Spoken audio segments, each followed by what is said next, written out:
seguimos a la espera de esta mesa técnica, volvemos con el análisis. Estoy junto a Raimi Ferreira, a quien le digo, Raimi, muchas gracias por el tiempo y por aceptar esta entrevista. Lo propio a mi colega Gerson Rivero desde Santa Cruz, a ver cómo están viendo las cosas. Comienzo con Raimi. Raimi, buen día, y cómo está la cosa en Santa Cruz, cuáles son las expectativas, hay mucha tensión, cómo se respira el ambiente en Santa Cruz. Bienvenido. Buenos días, Claudia. Buenos días, Gerson. Bueno, en Santa Cruz ha bajado la tensión de hace 2 días, ¿no? La tensión que generó los enfrentamientos de la policía con unionistas y grupos que se enfrentaron, civiles, bloqueadores y cercadores, y la policía en la guardia. Eso generó un clima de tensión muy alto hace algunas horas, pero ha bajado ayer y hoy también hay menos tensión. Hay un retorno paulatino, lento, disimulado a las actividades comerciales. Hay muchas ferreterías abiertas, comercios abiertos. O sea, no es un paro duro, Raimi, por lo que nos cuenta.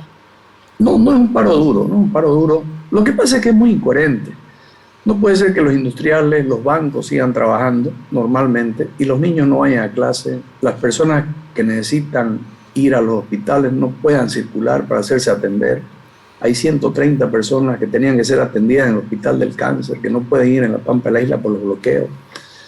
Pero sin embargo pelean porque pasen los diésel, ¿no? Las cisternas de diésel y no las ambulancias. Entonces yo creo que alguna gente está empezando a darse cuenta de que realmente esto no tiene sentido, que es un paro definitivamente irracional en mi criterio, que ya cumplió un ciclo y que creo que hacia adelante tiene que entrar la razón.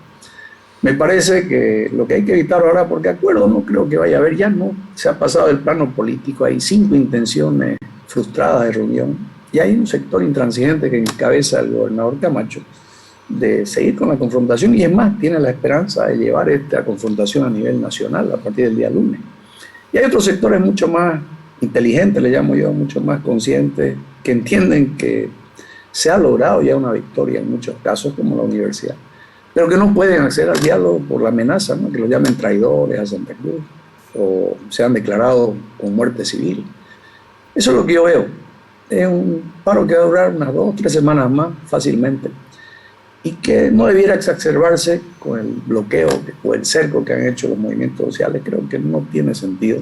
Eso es echarle gasolina al fuego o con acciones de represión. Hay que tranquilizarse, creo que el paro va a seguir su lógica y hay que evitar la violencia.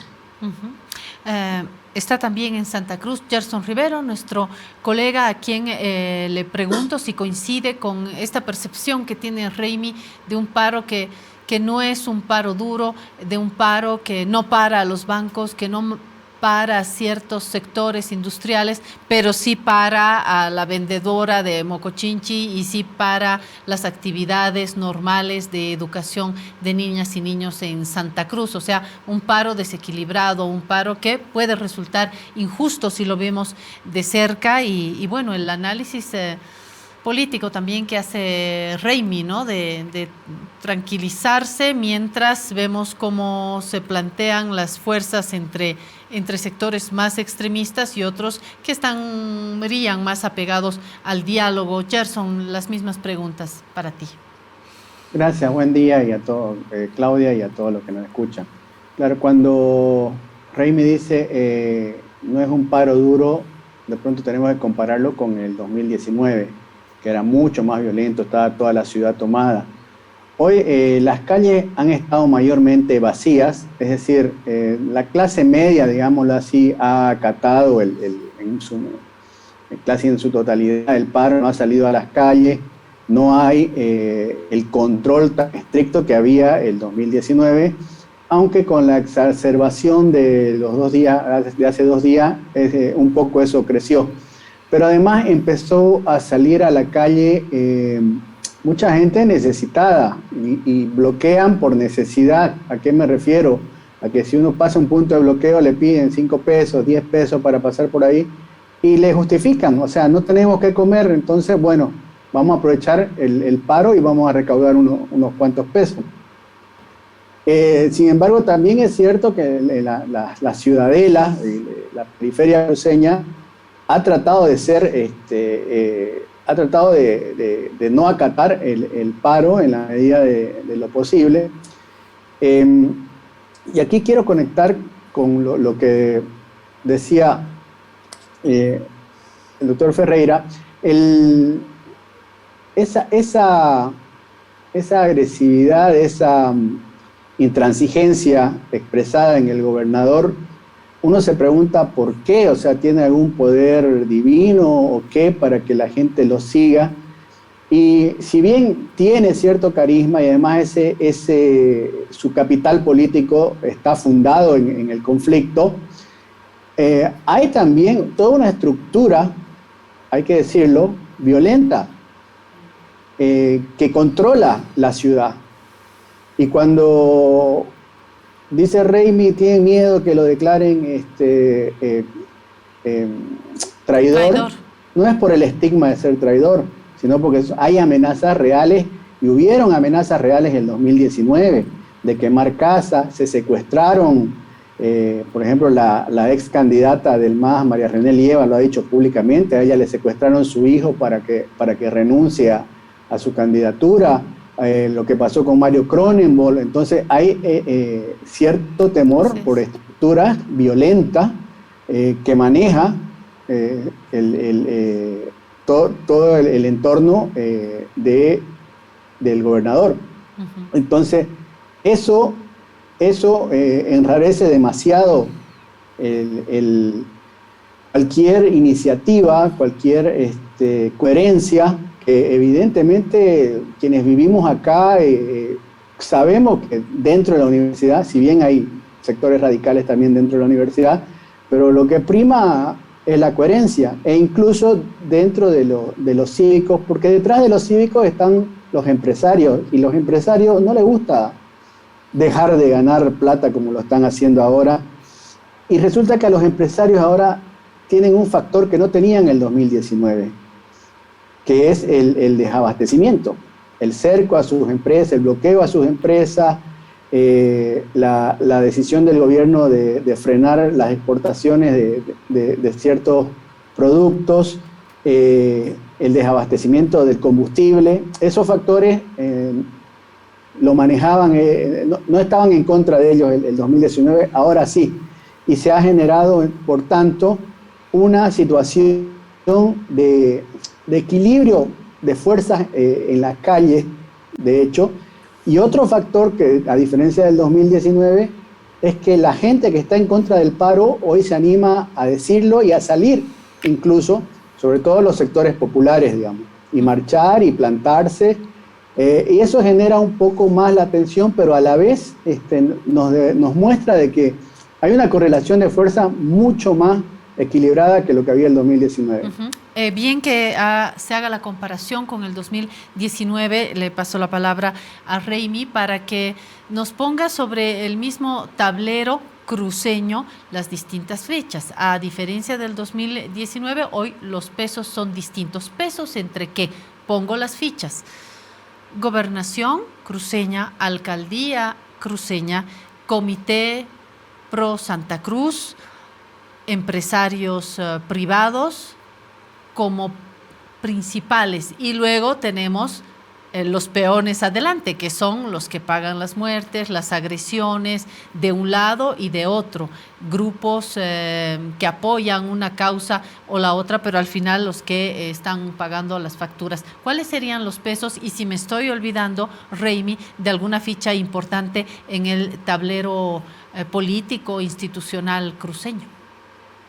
Creo que hay algunos cambios, internos y externos. El principal cambio interno es que la alcaldía de la ciudad más poblada del departamento, que es la de la capital Santa Cruz, no está alienada, al menos militantemente. Si bien ha parado, pero institucionalmente no sale plata de la alcaldía como antes, malversando plata para ollas comunes o cosas así. No se ponían los gendarmes a hacer patrullas apoyando a la Unión Juvenil. Es decir, la alcaldía está neutralizada, de hecho. Ese es un factor importante en la ciudad. Sus dirigentes vecinales están neutralizados, los raros de ellos están apoyando el paro.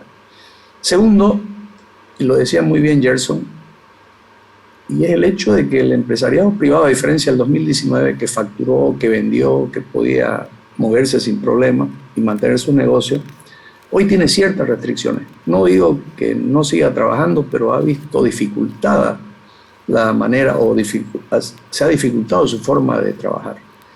Con el bloqueo de las carreteras de parte de los movimientos sindicales y campesinos, o en la restricción del acceso a combustible, que le afecta, ¿no? Le está afectando, le está empezando a afectar. Entonces ellos en este momento están muy presionados y están presionando a su vez, especialmente al comité cívico, porque saben que con el gobernador no creo que tengan éxito, para que tomen medidas más moderadas. Esos son factores que han cambiado. Pero también han cambiado el... Sí, perdón, ¿y cómo cambian los elementos dentro del gobierno central? Comparando también, ¿hay una mejor dinámica en la gestión del conflicto o una peor reacción ante el conflicto? A eso iba. Lo que pasa es que el contexto nacional ha cambiado también. Antes había un movimiento nacional liderizado por la oposición compacto, unido. Habían partidos políticos, gobernadores, alcaldes, empresarios de alcance nacional. Era diferente. Hoy es un movimiento departamental. De los 9 gobernadores, 8 tienen una posición definida y han dicho su palabra en los congresos, en los encuentros nacionales. Entonces ahí hay una debilidad profunda. Y lo mismo pasa con los alcaldes de las capitales, que movilizan mucha gente. Es decir, tienen una agenda diferente a la de Santa Cruz. Pero también hay algunos cambios institucionales importantes dentro del gobierno.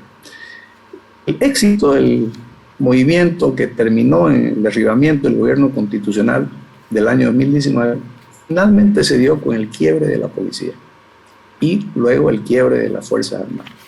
Es muy diferente. Creo que en eso el gobierno se ha curado en sano para evitar sorpresas. Los cambios en las Fuerzas Armadas ha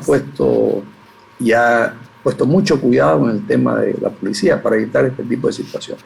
Por eso creo que ha cambiado.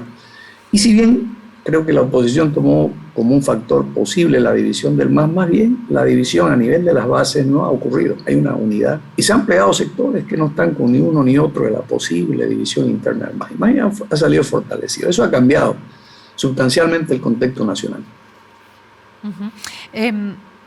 Raimi, ¿qué se espera en estos próximos días? Hablaban de un paro que puede continuar semanas. Me pregunto hasta dónde pueden aguantar, primero políticamente las fuerzas cruceñas, las fuerzas institucionales, políticas, pero también el empresariado y la gente, hasta dónde se puede alargar este paro y qué posibilidades de contagios tras regiones, Raimi. Yo creo que Santa Cruz como ciudad puede todavía resistir 2, quizás 3 semanas este doble asedio que tenemos, el asedio que nos hacen los cívicos en la rotonda, no dejándonos circular, no dejando llegar a un hospital, no dejando trabajar, o el asedio que nos hacen los que nos cercan. Todavía 1 o 2 semanas, todo depende de que no se generen escenarios de violencia. Lo de Gerson, claridad. Cuando hubieron los enfrentamientos de la Guardia, justamente se exacerbó y hubo un resurgimiento, ¿no?, del énfasis, del fervor de los grupos radicales. Pero es porque hubo esa acción. Es más, yo tengo una tesis. Ocurre que se iba a hacer una negociación con la que Camacho no está de acuerdo y se ordena ir a desbloquear, porque no es la población de la Guardia que va a desbloquear. Van en camionetas, 20, 30 camionetas, motocicletas, combate, ¿no?, con barras bravas, a desbloquear, sabiendo que eso va a generar conflicto y sabiendo que va a intervenir la policía para evitar que se maten entre ellos, como pasó en Montero el 2019. Los 2 muertos que hubieron en Montero fue por ese enfrentamiento entre civiles, no fue la policía. Sabiendo que eso iba a provocar eso. Yo creo que fue intencional, no fue algo espontáneo. ¿Con qué objetivo? Paralizar el diálogo, y lo lograron. Entonces, el uso de la violencia para provocar la violencia estatal es a lo que van a apuntar. Y es ahí donde el gobierno debe, creo yo, y es lo más inteligente para la paz social, no reprimir, evitar cualquier tipo de reacción a las provocaciones, porque el que usa la violencia pierde. Si el gobierno usa la violencia va a perder. Pero si la violencia viene de un solo lado, como pasó el 2008, acuérdese, Claudia, 2008 una violencia, se quemaron casas de militantes del MAS, se quemó Entel, se quemó Impuestos Nacionales, se quemó el INRA. y después de 2 semanas, 3 semanas, no sabían qué hacer, porque no hubo respuesta. Incluso tomaron una patrulla militar y no pasó nada. No hubo reacción. Y al final se cayó solito. Es una derrota histórica que llegó hasta, durante 10 años, a un clima de estabilidad. Creo que lo que hay que hacer es no caer en la provocación, no caer en la violencia. Eso es lo que me parece puede definir que esto siga o no. Y el otro elemento es la esperanza que tienen ellos de que los comités cívicos puedan generar un paro nacional. Ellos están esperando que lo que hoy nos afecta a Santa Cruz le afecte a todo el país. Ese es a lo que están apuntando. Cosa que en mi criterio dudo mucho. Peligroso. Los comités cívicos no son tan fuertes en todas partes. Habrá 2 o 3 departamentos, pero no creo que se adhiera a una aventura como la que está proponiendo Camacho. En todo caso, peligroso en medio de una crisis económica global y de un peligro también respecto de nuestro motor económico como país, ¿no? Estamos teniendo cifras interesantes, macro cifras frente a esta crisis, pero en cualquier momento podemos tener una red que no sea tan resistente. Gracias, Raimi Ferreira, gracias, Gerson Rivero, por este análisis en momentos de espera, de vigilancia de lo que esté sucediendo con este conflicto. Gracias y estaremos en contacto próximamente con ustedes.